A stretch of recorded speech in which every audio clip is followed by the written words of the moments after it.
কৃষ্ণ কৃষ্ণ শুধু শ্রী কৃষ্ণ। একটা করে বলবো, আজকে শিব চতুর্দশী শুরু হলো কবে একটু জেনে নিন। শিব চতুর্দশী শুরু হলো কবে থেকে আপনাদের একটু বুঝিয়ে দিই। শিব চতুর্দশী কখন থেকে শুরু হলো, কখন থেকে শিব পুজো শুরু হলো? মায়েরা এই দিকে তাকাবেন। বারাণসীতে একটা ব্যাধ ছিল, সে শিকার করতে গিয়ে জঙ্গলে অন্ধকার হয়ে গেল। একটা মাত্র শিকার হয়েছে, কি? একটা হরিণের বাচ্চা।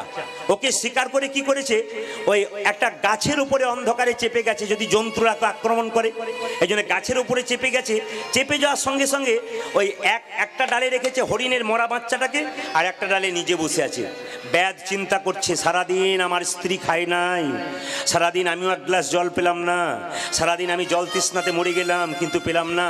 আমার স্ত্রী কি করছে, পথপানে চেয়ে বসে আছে, কখন আমি বাড়ি ফিরবো, আমি আজ ফিরবো না, আমার স্ত্রীর কত কষ্ট হবে, সেও আমার জন্য এক গ্লাস জল খায় নাই। এই কথা ভাবতে ভাবতে তার চোখ থেকে দু ফোঁটা জল পড়লো। অবাক হয়ে যাবেন, রাত্রিবেলায় যে গাছের উপরে বসছিল মা, সেই গাছটা ছিল বেল গাছ। সেই দু ফোঁটা চোখের জল বেল পাতায় পড়লো, আর সেই গাছটা নিচে একটা পুরনো শিবলিঙ্গ ছিল, সেই বেল পাতা, চোখের জল মেশানো বেল পাতা শিবলিঙ্গের মাথায় পড়লো। সকাল হয়ে গেল, ব্যাধ হরিণটাকে নিয়ে বাড়ি গেল। মা স্ত্রীকে বলল, তোমার চিন্তা নেই, আমি বেঁচে ফিরে এসেছি, তবে হরিণটাকে রান্না করো, অন্ন সেবা করব, আমি স্নান করে আসি। যখন অন্ন সেবা করবে, স্নান করতে গেছে, বাড়ি ঢুকতে যাবে, এবার স্নান করে সেবাতে বসতে যাবে, সেই সময় একজন ব্রাহ্মণ চিৎকার করে বলল, মা আমায় কিছু দাও। ব্যাধ সেদিন না খেয়ে মাংস ভাত দিল না, নিরামিষ ভাত দিল। কাকে? ওই ব্রাহ্মণকে। তার কি হলো বলুন তো? তার শিব চতুর্দশীর ফল পাওয়া গেল। মানে যারা শিব চতুর্দশী ব্রত পালন করেছেন, কালকে একজন ব্রাহ্মণ বৈষ্ণবকে ডেকে সেবা দেবেন, তবে আপনার শিব চতুর্দশীর ব্রতের ফল হবে। যদি ব্রাহ্মণ বৈষ্ণব কাছে না পান, পাড়ার দুটো ছেলেকে ডেকেও দুটো একটু অন্ন খাওয়াবেন, দেখবেন আপনার কৃপা কিন্তু আপনার হয়ে যাবে। এই জন্য বলে রাখি, কিছুদিন পরে ব্যাধ মারা গেল। যখন মারা গেল, মা শিবদূতরা হাত ধরে টানছে, আর যমদূতরা পা ধরে টানছে। যমদূতরা বলছে, এ তো খুব অন্যায় করেছে, প্রচুর পশুকে মেরেছে, একে আমরা নিয়ে যাবো জমালয়ে। আর শিবদূতরা বললো, না, একে নিয়ে যাবো আমরা শিবালয়ে। মায়েরা লক্ষ্য করুন, কৈলাস পর্বতে। শেষে কৈলাস পর্বতে গেল কেন বলুন তো? শিব চতুর্দশী অত অন্যায় করেছে, অত পাপ করেছে, কিন্তু একদিন শিব চতুর্দশী পালন করেছে বলে তার সর্ব পাপ খণ্ডন হয়ে কৈলাস পর্বত। বৈষ্ণবানাং যথা সম্ভব। পরম বৈষ্ণব বাবা ভোলানাথের কাছে বসে কীর্তন শুনছেন। মায়েরা, আজকে শিব চতুর্দশী উপবাস কে কে করেছেন একটু হাত তুলুন তো। উপবাস যারা করেছেন, দাদা ভাইরাও যারা করেছেন তুলবেন। উপবাস যারা করেছেন, আর বলবেন না না খেয়ে থাকতে পারি না, কি করবেন? আজকে কিন্তু 4 প্রহরে জাগতে হয়, 4 প্রহর জাগতে হয়।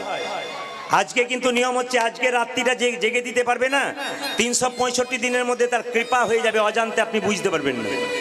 আচ্ছা, আপনারা কেউ জানেন যে শিবের, এদিকে তাকান, শিবের ছবি আপনারা দেখেছেন? জোরে বলুন হ্যাঁ না না। আচ্ছা, শিবের মাথায় কি থাকে? গঙ্গা জটাতে। আর এখানে কি থাকে বলে বলুন? এখানে কি থাকে? অর্ধেকটা চাঁদ। আর গলাতে কি থাকে? জোরে বলুন। সাপ। একবারও কারো মনে হয় না যে বাবা ভোলানাথ কেন এখানে গঙ্গা নিলেন, কেন এখানে সাপ নিলেন, কেন চাঁদ নিলেন? এখানে একটু যুক্তিগুলো আপনাদের দেখিয়ে দিই তত্ত্বের দ্বারা। বাবার মন্দিরে যখন কীর্তন হচ্ছে, বাবার সম্বন্ধে না বললে বাবা রাগ করবে। এইদিকে তাকাবেন, আসলে গঙ্গাটাকে জটাতে রাখলেন কেন? শাস্ত্র বলল গঙ্গা ভক্তি। মায়েরা, আপনারা গঙ্গাকে মাথায় রাখবেন। প্রশ্ন করবেন, আমরা তো বাবার মতো হতে পারলাম না যে গঙ্গাকে মাথায় রাখবো। আসলে শাস্ত্র বলল গঙ্গা হচ্ছে ভক্তি। যদি কেউ ভক্তিকে সঙ্গে করে সংসারে চলে, তবে তার মাথা চঞ্চল হয় না। এই যে কীর্তন শুনতে শুনতে আপনার পাশে দু একজনকে দেখবেন, ও কীর্তন শুনছে, কি যেন ভাবছে, ঘরের বোধহয় কাল কোনো কাজ আছে সেই ভাবছে। এরকম মতি আপনার হবে না যদি বাবার প্রতি মন দিন। বাবা বলছে গঙ্গাকে সঙ্গে রাখো, মানে কি? কর্ম করবে কিন্তু ভক্তিকে সঙ্গে রাখো। ভগবানের নাম করো, ভগবানকে স্মরণ করো, আর কর্ম করো। এইবার বলে রাখি, দ্বিতীয় হচ্ছে, বাবা অর্ধেকটা চাঁদ রাখলেন কেন? আচ্ছা মায়েরা, চাঁদ পৃথিবীর অন্ধকার দূর করে না আরো অন্ধকার করে দেয়? কোনটা বলুন? পৃথিবীর অন্ধকার দূর করে। চাঁদটাকে রেখে বাবা জগতের প্রত্যেকটা লোককে শিক্ষা দিল, চাঁদ যেমন পৃথিবীর অন্ধকার দূর করে, তুমি এমন কিছু কর্ম করো যাতে ভক্তের হৃদয়ের অন্ধকার নিতাই গৌর হরি বল হরি বল। তার মানে কি? আপনি হরি বল বলবেন। মহাপ্রভু বলেছেন, আপনি আচরি ধর্ম অপরে শেখায়, আপনি না আচরিলে অপরে শেখানো না যায়। আগে নিজে আচরণ করুন, আপনার পাশে কে গল্প করছে ওটার দিকে তাকাবেন না, আপনার পাশের বাড়ি থেকে হরিনাম করলো না ওটার দিকে তাকাবেন না, আপনি করুন, আপনার বাচ্চা করবে, আপনার বাড়ির সবাই করবে। আমি একটা প্রমাণ দিয়ে দিই, আপনি আচরি ধর্ম অপরে শেখায়, আপনি না আচরিলে অপরে শেখানো না যায়। রামকৃষ্ণ পরমহংস দেবের কাছে একজন ঠাকুমা তার 5 বছরের নাতিকে নিয়ে এসছে। ঠাকুর বলে, কি? আমার নাতি খালি মিষ্টি খায়, একবার বলে দাও যেন মিষ্টি না খাই। তখন ঠাকুর বলল, 15 দিন পর এসো, তারপর বলবো। ও মায়েরা, 15 দিন পর যখন নাতিকে নিয়ে ঠাকুমা এলো, ঠাকুর এবার বলে দাও যেন মিষ্টি না খাই। ঠাকুর বলছে, খোকা, খোকা, বেশি মিষ্টি খাস না। বলে, কেন? দাঁতে পোকা লাগবে, বেশি মিষ্টি খেলে পেটে কৃমি হবে, বেশি মিষ্টি খেলে ভবিষ্যতে সুগার হবার চান্স থাকবে, খাস না। তখন ঠাকুমা জিজ্ঞেস করছে ঠাকুরকে, ঠাকুর তুমি 15 দিন আগে বললে না, আজ কেন বললে? বলছে, 15 দিন আগে তো আমি নিজেই মিষ্টি খেতাম, আগে মিষ্টি খাওয়া ছাড়লাম তারপর বললাম। এই জন্য আপনাদেরকে বলি, আগে আপনি আচরণ করুন তারপর শেখান। বাবা এখানে সাপটা রাখলো কেন? সাপটা রাখলো এই জন্য জেনে নিন। সাপটা রাখার কারণ কি? সাপ শত্রু। পৃথিবীতে দেখবেন শত্রুর অভাব নাই। আপনি একটি ভালো কাজ করছেন, দেখবেন আপনার পেছনে শত্রু। আপনি একটা ভালো বাড়ি করছেন, আপনার পাশে থেকে শত্রু লেগে যাবে। আপনি কৃষ্ণ ভক্ত হয়ে যাবেন, দেখবেন আপনার পেছনে শত্রু হবে। আপনি একটা ভালো অনুষ্ঠান করাবেন, দেখবেন আপনার পেছনে 5 জন লেগে যাবে। এটা হচ্ছে শত্রু। তো বলছে মহাপ্রভু শিখিয়ে দিয়েছেন, বাবা শিব শিখিয়ে দিয়েছেন, সাপকে গলায় রাখো, শত্রুকে মিত্র করো। জগাই মাধাই কি না করেছিল বলুন তো মায়েরা? জগাই মাধাই এত অত্যাচার করেছিল, তবু কি নাম দিতে ছেড়েছিল? আচ্ছা, দুঃশাসন দুর্যোধন দ্রৌপদীর কি করেছিল? বস্ত্র হরণ করে নিয়েছিল। ভীম একাই পারলে ফাটিয়ে দিতে পারতো, কিন্তু যুধিষ্ঠির বলেছিল ধৈর্য ধর। বলে কি? সময় হলে ফল ফলবে। ওই জন্য মায়েরা কিছু মনে করবেন না, যারা পাপ করছে, 2 নম্বরই করছে, অন্যায় করছে, দালানের পর দালান করছে, আপনি কি ভাবছেন উনি সুখে থাকবেন? না। প্রত্যেকটা মানুষ আমাদের প্রশ্ন করে, আমি কৃষ্ণ ভক্ত, খালি কেঁদেই গেলাম, আমার কিছু হলো না। আর যে হরিনাম করলো না তার বিরাট বড় বাড়ি হয়ে গেল, কেন হলো প্রদীপ বাবু? এটা বলুন। আমি শুধু একটা সুন্দর কথা বলি, তোমার প্রশ্ন যেমন সুন্দর, উত্তর তেমন সুন্দর। কেন? যে দালানের পর দালান করছে অন্যায় করে, লোক ঠকিয়ে, জেনে নেবেন এর এখনো পাপের কলসিটা পূর্ণ হয় নাই। যেদিন পাপের কলসি পূর্ণ হয়ে যাবে বাবা, সেদিন বাচ্চারা বেলুন ফোড়াতে ফোড়াতে যেমন ফটাস হয়ে যায়, সেরকম ফটাস হয়ে যাবে। আর আপনার এখনো পুণ্যের কলসিটা পূর্ণ হয় নাই। যখন পূর্ণ হয়ে যাবে, তখন আপনার গাড়ি বাড়ি হোক আর না হোক, আপনার জীবনে যে শান্তি হবে, ওই লোকটার জীবনে তা শান্তি হবে। ওই লোকটা বিরাট বড় বাড়ি করবে, 1 টাকার ঘুমের ট্যাবলেট না খেলে ঘুম হবে না। আর আপনি খড়ের চালে শুয়ে থাকবেন, ভগবানের নাম করবেন, আপনি শান্তিতে ঘুমাবেন নাক ডাকে, আপনার কোনো শত্রু থাকবে না, আপনার কোনো চিন্তা থাকবে না। এই জন্য আপনাদেরকে বলে রাখি, যে যেখানে বসে আছেন, দুর্যোধন দুঃশাসন এরা রাজত্ব ছেড়ে পথের ভিখারি হয়েছিল, কিন্তু যুধিষ্ঠির মহারাজ ধর্মকে ছাড়ে নাই, সে একদিন রাজত্ব পেয়ে গিয়েছিল। ওই জন্য আপনাদেরকে বলে রাখি, যারা ধর্মের কথা শুনতে এসছেন, হরি কথা শুনতে এসছেন, তারা ধর্মকে ধরে রাখুন, আপনাদের লাভ আছে। একাই এসেছেন, একাই যেতে হবে, সঙ্গে কেউ যাবে না। 2 দিনের জন্য কাঁদবে, তারপর কাঁদা বন্ধ হয়ে যাবে। যে চলে যায় সে যায়, সংসার যেমন কাজ সেরকমই রয়ে যায়। রাজা বিনে যেমন রাজ্য আটকে থাকে না, ঠিক সেরকম সংসার ছাড়া আপনি চলে গেলে সংসার দিব্যি চলবে। কিন্তু এখানে এসছেন কেন? পরপারের পথটাকে পরিষ্কার করার জন্যে। এই জন্য আপনাদের বলে রাখি, যারা কীর্তন গান শুনছেন, পাশে যদি কেউ গল্প করে আপনি শুনবেন না। যদি আপনি শুনেন তাহলে উনি বলবেন, আর আপনি না শুনলে উনি বলবেন না। যেমন দেখবেন রাজা দশরথ যখন রাজ্যটাকে রামচন্দ্রের হাতে দেবে, সিংহাসনে বসাবে, তখন কই মা ফুলের মালা গাঁথছিল রামের গলায় পরাবে বলে।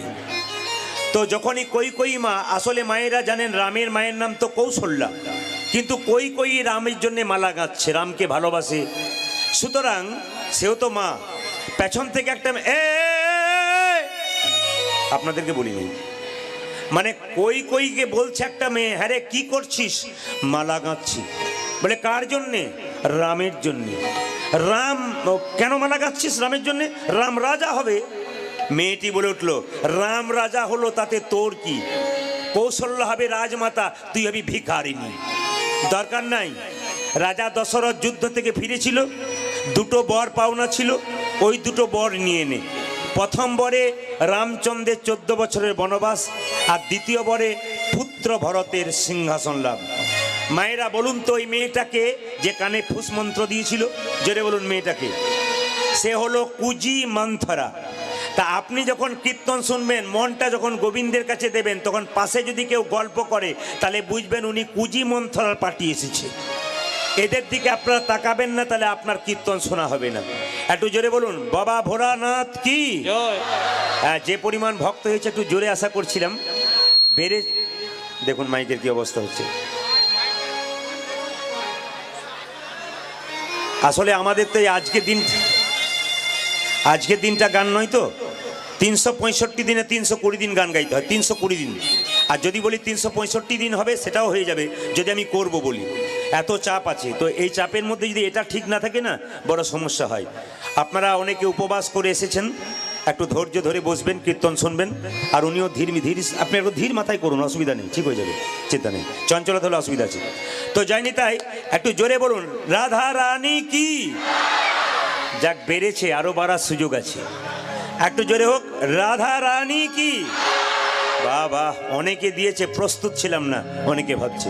তবে যারা পেছনে দাঁড়িয়ে আছে আমার ভাইগুলো, তারা এরকম করে দাঁড়িয়ে আছে, বলছে যারা সামনে বসছে তাদের যত জ্বালা, আমাদের কোনো অসুবিধা নেই। তোমরা একবার সবাই মিলে বলো, সবাই মিলে রাধা রানী কি। না না, যদি দেন তাহলে বুঝবো, শুনতে পাচ্ছে না, দেন না। অনেকে আবার সুপারির মতো আছে, বাইরেও রস নাই, ভেতরেও রস নাই, মানে আপনি বললেন কি না বললেন কি। আর একবার হয়ে যাক রাধা মাধব কি। বেশ বেশ। স্বয়ং মহাপ্রভু যিনি কলিযুগের ভগবান, তিনি এসেছিলেন মায়েরা 1486 খ্রিস্টাব্দে বাংলার ফাল্গুন মাসের পূর্ণিমা তিথিতে মহাপ্রভু এলেন। সবাই লক্ষ্য করুন, যখন তিনি জন্ম নিলেন, জন্ম নেওয়ার পর তিনি কান্নাকাটি করলেন না। কেন? এইদিকে তাকান। কান্নাকাটি করলেন না, কান্না বন্ধ হয়ে গেছিল। মায়ের স্তনদুগ্ধ পান করলেন, ঠিক কথা। কিন্তু মায়েরা একটা কথা জানবেন, সেই ছেলে যখন আস্তে আস্তে বড় হলো, নাম রাখলো নিমাই। তারপর নাম হলো কি গৌরাঙ্গ। তারপর নাম হলো কি সন্ন্যাসের পরে শ্রীকৃষ্ণ চৈতন্য। শ্রী মানে কি সুন্দর, কৃষ্ণ মানে কি আকর্ষণ, চৈতন্য মানে কি চেতনা। যিনি প্রত্যেকটা জীবের মধ্যে কৃষ্ণ নামের চেতনা জাগাবেন, তিনি হলেন শ্রীকৃষ্ণ চৈতন্য প্রভু, তিনি এসেছিলেন। তো ছোট্টবেলা থেকে আসলে নিমাই এত সুন্দর দেখতে, যে মেয়েরা রাস্তা দিয়ে পেরিয়ে যায় তাকে মনে হয় একবার কোলে নি। কিন্তু কোলে নিতে গেলে বাচ্চা একটা স্বভাব খারাপ ছিল, কান্নাকাটি শুরু করতো। পাড়ার মেয়েরা বলতো, সচি এত সুন্দর ছেলেটা দেখতে, একটু ইচ্ছা হয় কোলে নেবো, কিন্তু যেই না কোলে নিতে যাচ্ছি খালি কান্নাকাটি করছে, কি করব বলতো। সচি মাতা বলল, আমার ছেলেকে কোলে নিলে কান্নাকাটি করলে কান্না বন্ধ হবে, একটা মন্ত্র বলতে হবে। বলে কোন মন্ত্র? যে হচ্ছে সর্বশ্রেষ্ঠ মন্ত্র, মন্ত্রের ওপরে মন্ত্র, মহামন্ত্র। হরে কৃষ্ণ নাম শুনিয়ে দে, দেখবি ছেলে চুপ করে যাবে। নিমাইকে কোলে নিয়ে পাড়ার মেয়েরা বলতো, বল কি? কৃষ্ণা কৃষ্ণা কৃষ্ণা কৃষ্ণা কৃষ্ণা কৃষ্ণা কৃষ্ণা। আপনারা খড়গপুর রেল স্টেশনের নাম শুনেছেন? জোরে বলুন হ্যাঁ না। আচ্ছা, ওর পাশে একটা গ্রাম ছিল, ওই গ্রামটার নাম ধারেন্দা গ্রাম। আপনার একটু বলবেন গ্রামটার নাম কি? বললাম মা, ধারেন্দা গ্রাম। ওখানে কিন্তু সবাই তখনকার দিনে, এখনকার বলি নাই, তখন সবাই গরিব লোক ছিল, দিন আনা দিন খাওয়া লোক। যখনকার লীলাটা হচ্ছে, তো লক্ষ্য করুন মায়েরা, দিন আনা দিন খাওয়া লোক ছিল, কিন্তু স্বভাবটা ভালো ছিল। এইদিকে এইদিকে এইদিকে, গল্প নয়। দিন আনা লোক ছিল, কিন্তু স্বভাবটা ভালো ছিল, কি কৃষ্ণ ভক্ত ছিল। আমি আপনাদের কাছে নিবেদন রইল, এদিকে মায়েরা, বৈষ্ণব দেখলে যে মাথা নোয়াবে তার কৃপা হয়ে যাবে। ওখানে দুজন স্বামী স্ত্রী বাস করতে, একজনের নাম কৃষ্ণ মণ্ডল আর একজনের নাম হচ্ছে দুরিকা দেবী। মায়েরা, বৈষ্ণবকে সেবা করাতো আর প্রতিবারই একাদশী পালন করত। আপনারা কেউ অপরাধ নেবেন না যারা কীর্তন শুনছেন, আমি একটা একটা করে বলবো। দুরিকা দেবী কৃষ্ণমণ্ডল প্রত্যেক দিন একাদশী করত, ভগবানের কাছে সন্তান প্রার্থনা করত, কিন্তু পায় নাই। একটা কথা আপনাদের বলে যাই, মন দিয়ে শুনবেন। তো একাদশী যারা পালন করেন, রবিবার, সোমবার, মঙ্গলবার, বুধবার, বৃহস্পতিবার, সবেরই বার আছে। ভগবানের বার কোন দিন? হরির বার কোন দিন? হরির বার হলো একমাত্র একাদশীর দিনটা। এই জন্য যে হিন্দু বাড়িতে একাদশীর দিনে একজন অন্তত একাদশী করবেন।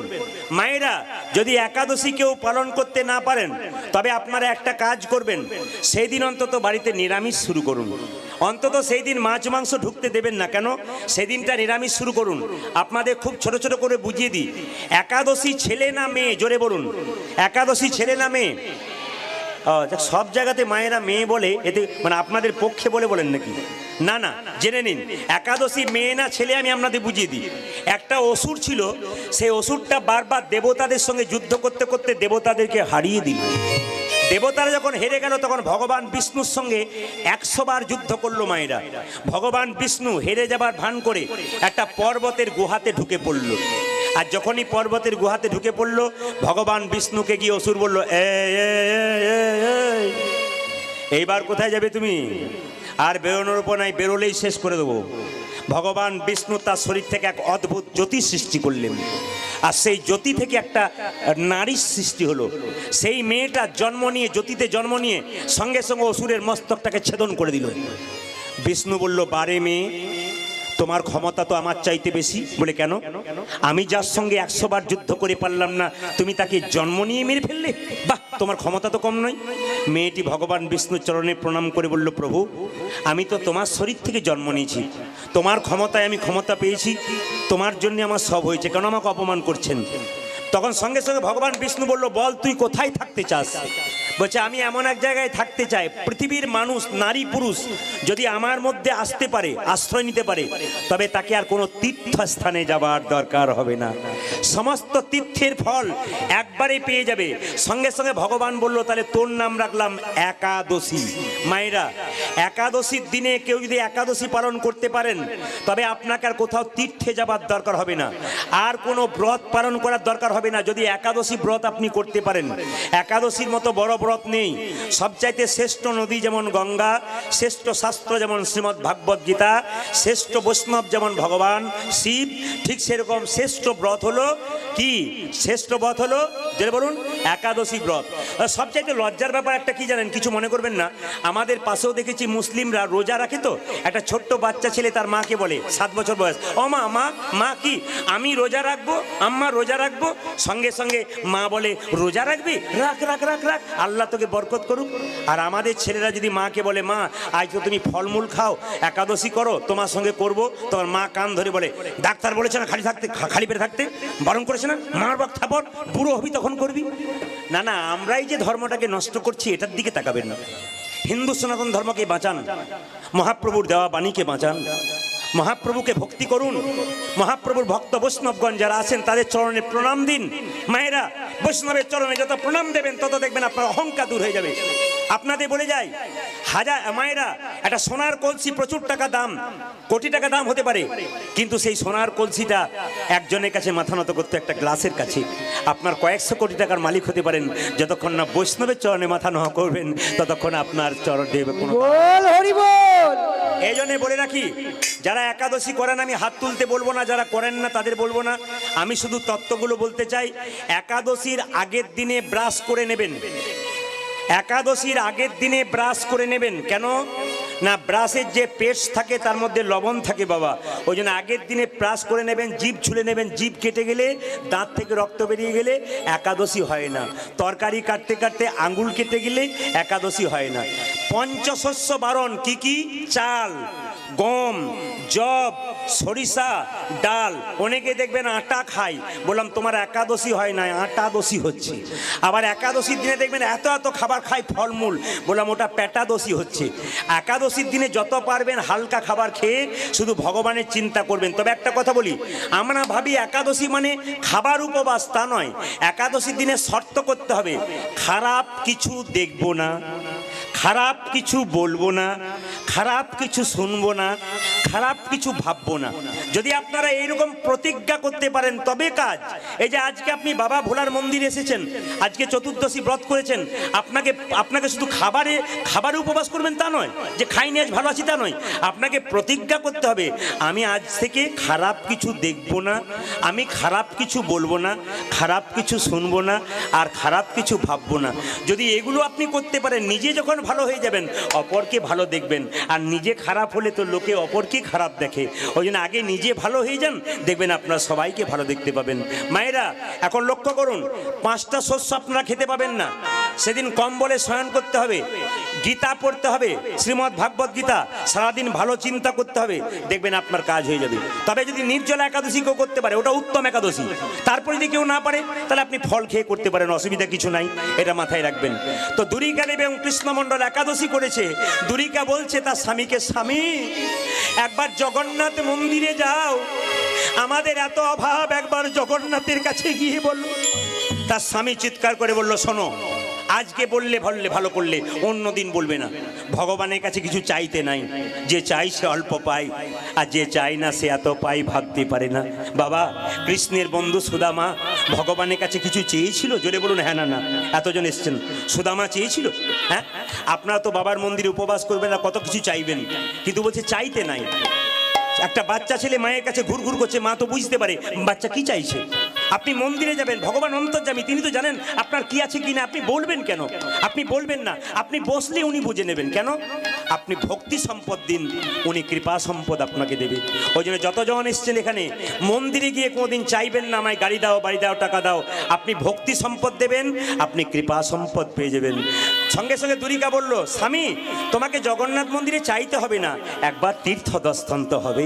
তাই তার স্বামীকে পাঠিয়ে দিল জগন্নাথ মন্দিরে।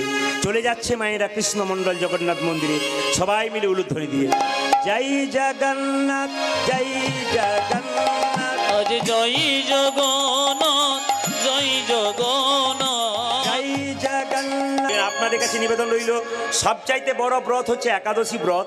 তার মাহাত্ম্য কথা বাবার যখন রয়েছেন আমি বলবো। তবে সবাই মিলে একবার এক কাজ করুন, মহাপ্রভু বাণী 10-5 সবে মিলে দাঁড়েতে বসিয়া কীর্তন করহ সবে, হাতে তালি দিয়া। সবাই হাতে তালি দিয়ে একটু কীর্তন হবে তো নাকি? সবাই এসছেন, একটু কীর্তন হবে হাতে তালি দিয়ে। কিন্তু কি 10-5 সবে মিলে, মহাপ্রভু কথা, 10-5 সবে মিলে দাঁড়িতে বসিয়া কীর্তন করহ সবে, হাতে তালি দিয়ে। হাত উঠান, একসঙ্গে বাবার কাছে কীর্তন করুন, বৈষ্ণবের কাছে সবাই মিলে।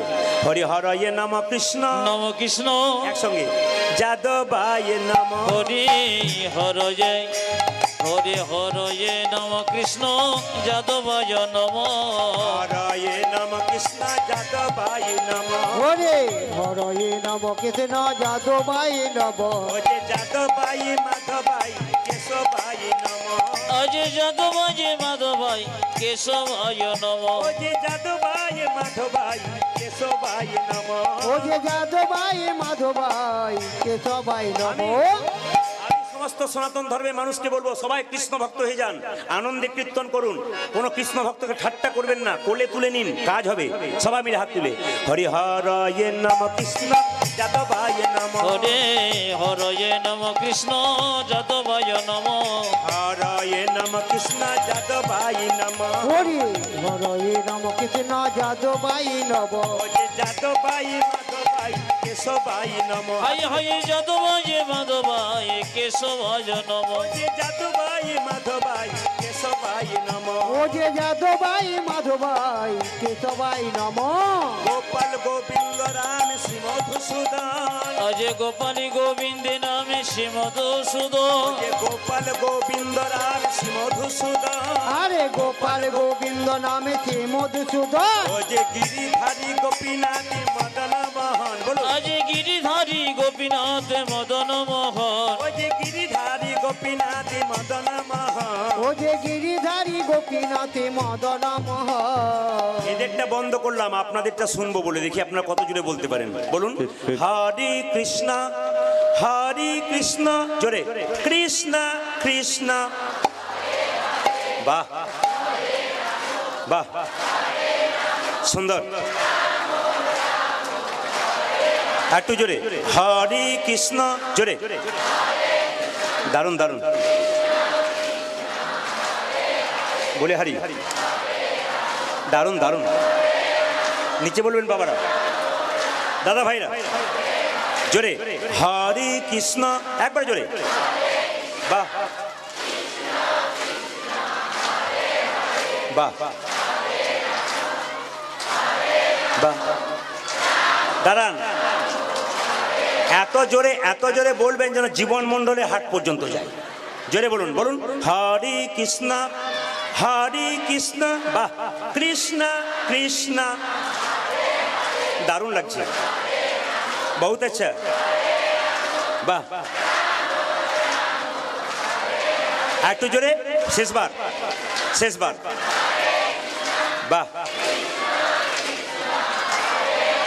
দারুণ দারুণ, বাহ বাহ, দারুণ দারুণ দারুণ। আপনাদেরকে আগে কীর্তনের দল ছিল নাকি? দারুণ গাইছেন কিন্তু। সবাই মিলে বলুন আমার সঙ্গে, সবাই মিলে, হরে কৃষ্ণ হরে কৃষ্ণ কৃষ্ণ কৃষ্ণ হরে হরে, হরে রাম রাম রাম হরে হরে। জপ হরে কৃষ্ণ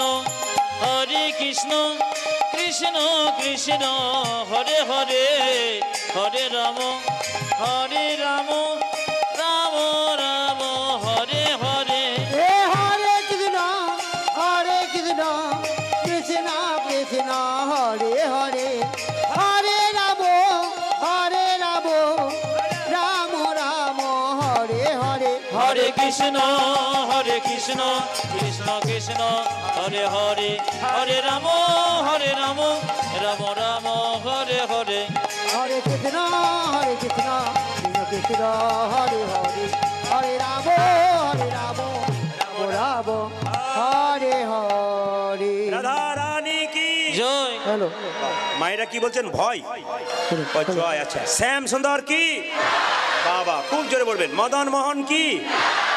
আজকে আপনাদের আমি দক্ষিণ চব্বিশ পরগনায় থাকতে পারি, কিন্তু আজকে লীলাটা দক্ষিণ চব্বিশ পরগনা নয়। আজকে লীলাটা হচ্ছে কোথাকার জানেন? আজকে লীলাটা মেদিনীপুরের কিন্তু।